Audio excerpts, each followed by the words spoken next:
I represent a constituency that voted strongly for Remain. I believe that Hackney had the second highest Remain vote in the country. And I myself believe that a Remain vote was in the best interests of the UK.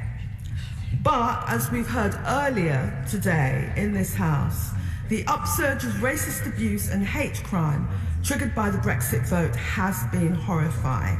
It is as if people now have permission to be openly racist. It's interesting that Vote Leave supporters are now distancing themselves from anti-immigrant politics, but the unpleasantness unleashed by the Brexit campaign is already poisoning public discourse. However, I believe strongly in democracy, so I believe that we have to respect the referendum vote. In many cases, it was a cry of pain and rage against Westminster elites, and this is something we all have to reflect on. And the late member for Chesterfield, the Right Honourable Tony Benn, was an opponent of the EU to his dying day, and he said, "My view of the EU has always been not that I am hostile to foreigners, but I am in favour of democracy." So I do respect those people that voted to leave.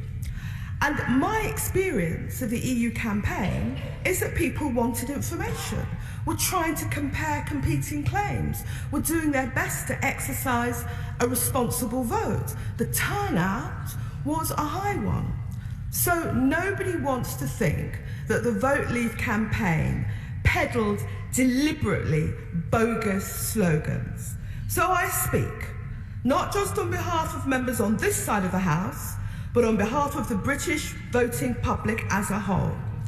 At a time when money was never more needed for the NHS, when can we expect to see the £350 million a week extra for the NHS that we were promised by the Vote Leave campaign as a consequence of the Brexit vote? Or is it the case that they were deceiving the public?